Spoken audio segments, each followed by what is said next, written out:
रेहाना और रवि की शादी के वक्त रवि के पास कुछ नहीं था। रेहाना, तुमने मुझसे शादी करके एहसान किया है। मुझसे ज्यादा तो तुम कमाती हो।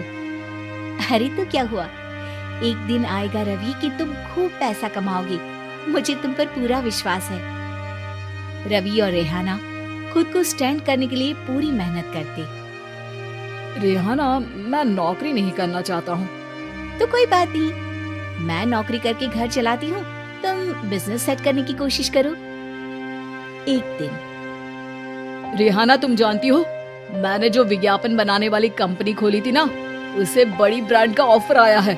अब हम लोगों के दिन प्यारे न्यारे हो गए हैं। मैं जानती थी रवि कि एक दिन तुम सेटल हो जाओगे। रवि का काम अच्छा चल जाता है। एक दिन वो रेहाना से कहता है, रेहाना, अब हम लोगों का बच्चा भी हो गया है। बहुत छोटा है वो, उसका ख्याल कैसे रखेंगे हम? कैसे क्या, मैं गांव से माँ को लेकर आ जाती हूँ। नौकरी से हाफ डे ले लिया करूंगी। अभी तो वो छोटा है, स्कूल जाने तक मैं मैनेज कर लूंगी। देखो रेहाना, मैं अब अच्छा कमा रहा हूँ। तुमको नौकरी करके परेशान होने की कोई जरूरत नहीं है। अरे कैसी बात कर रहे हैं, मैं अपनी लगी लगाई नौकरी कैसे छोड़ दूं? और मैंने तो सुना है हम लोगों को कुछ ही महीनों में सरकारी नौकरी मिल जाएगी। सरकारी नौकरी में कितना कमा लोगी? उतने में तो मैं ड्राइवर रख लूंगा। रेहाना को रवि की बात का थोड़ा बुरा तो लगता है। कम से कम मेरी नौकरी की इतनी बेइज्जती मत करो। भूल गए, इसी नौकरी के बदौलत तुमने अपना बिजनेस खड़ा किया है। अरे वो तो मैं किसी के भरोसे भी कर लेता। देखो, अपने बच्चे को संभालो, घर का काम करो। अब बाहर जाती तुम अच्छी नहीं लगती हो। रेहाना रवि के कहने पर नौकरी तो छोड़ देती है, लेकिन अब बड़े से घर में उसकी कीमत किसी नौकर से कम नहीं होती। एक दिन रवि का दोस्त आता है।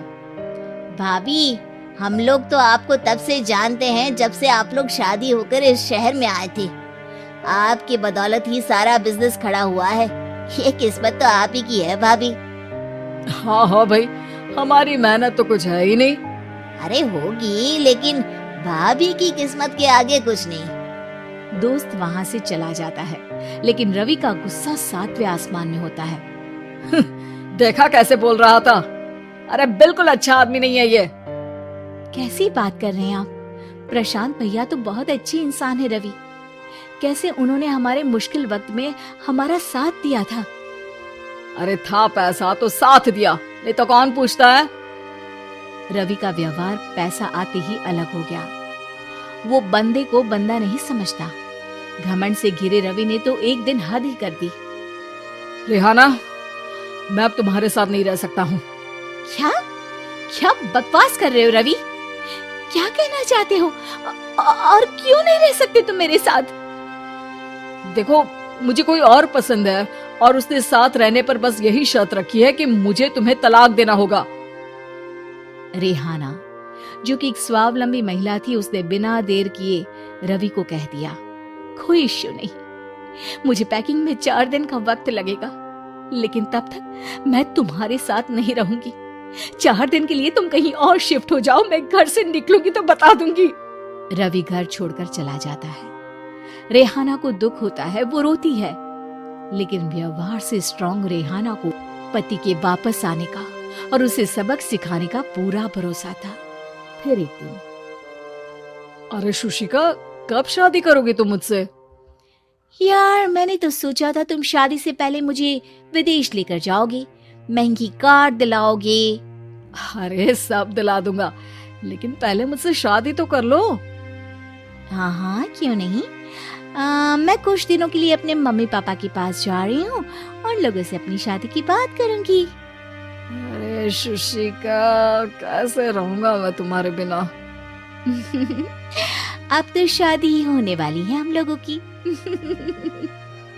शुशिका रवि को छोड़कर चली जाती है। रवि घर आता है, जहाँ रेहाना को ना पाकर उसे सब अजीब लगता है। घर तो रेहाना के बिना कुछ नहीं है, बच्चे की याद भी आ रही है। चलो एक वीडियो कॉल कर लेता हूँ। रवि रेहाना को वीडियो कॉल करता है, लेकिन रेहाना फोन नहीं उठाती। रात को सोते वक्त, मन कर रहा है मुन्ने को गले लगा लूं। चलो कोई ना, शुशिका से शादी के बाद मेरे और भी बच्चे होंगे। अगले दिन रवि ऑफिस जाता है जहाँ टीना खड़ी होती है। सर, आपने अपने नए ऐड के लिए मॉडल की रिक्वायरमेंट डाली थी ना, मैं उसी के लिए आई हूँ। रवि टीना को देखकर खुश हो जाता है। अब शादी हो गई है तुम्हारी? नहीं सर, बस अच्छा सा हैंडसम और अमीर लड़का देख रहे हैं मेरे मम्मी पापा। रवि के दिमाग से तो टीना को देखकर शुशिका का ख्याल भी खत्म हो जाता है। अरे यार, ये लड़की मिल जाए कितनी सुंदर है। शुशिका तो इसके आगे कुछ नहीं है। क्या तुम्हें ऐसा नहीं लगता कि मुझसे मिलकर तुम्हारी ये खोज खत्म हो गई है? आप तो 2 बच्चों की पापा लग रहे हैं। अरे नहीं नहीं, मेरी शादी तो हुई थी, लेकिन बीवी को किसी और से प्यार था, मुझे छोड़कर चली गई। खैर, टीना की दोस्ती रवि से हो जाती है, लेकिन 1 महीने बाद शुशिका रवि के पास वापस आती है। मेरे मम्मी पापा तुमसे मिलना चाहते हैं, लेकिन उन लोगों को ये मत बताना कि तुम पहले से शादीशुदा हो, और हाँ, शादी से पहले अपनी सारी प्रॉपर्टी तुमको मेरे नाम करनी होगी।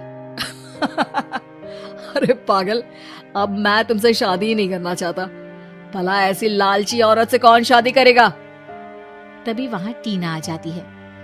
रवि, ये पागल सी औरत कौन है? देखो, तुमने ही कह दिया ना पागल, तो पागल ही है।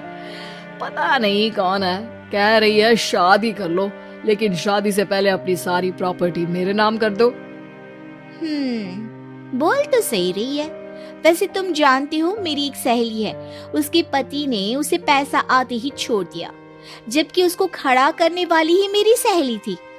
और मुझे भी भरोसा नहीं है, अगर मैं भी तुमसे शादी करूंगी तो तभी जब तुम मेरे नाम अपनी सारी प्रॉपर्टी कर दोगी। अरे हाँ, क्यों नहीं, बिल्कुल कर दूंगा। रवि और टीना की शादी की तारीख तय हो जाती है। वो अपनी सारी प्रॉपर्टी के कागज लेकर शादी वाली जगह पर पहुंचता है, लेकिन वहां टीना आती नहीं। रवि टीना को मैसेज करता है, कहाँ हो? सॉरी, मैं तुमसे शादी नहीं कर सकती, मुझे तुमसे भी ज्यादा पैसे वाला मिल गया। रवि को गुस्सा आ जाता है। वो गुस्से से सारा डेकोरेशन तोड़ रहा होता है कि वहां रेहाना आ जाती है। सर, क्या हो गया? क्या डेकोरेशन पसंद नहीं आई आपको? तुम यहाँ क्या कर रही हो? मैं यहाँ की डेकोरेटर हूँ। क्या आपको पसंद नहीं आई यहाँ की सजावट? रवि दौड़कर रेहाना के गले लग जाता है। मुझे माफ कर दो रेहाना। रवि रेहाना के गले लग जाता है और रेहाना टीना को थैंक्स का मैसेज करती है।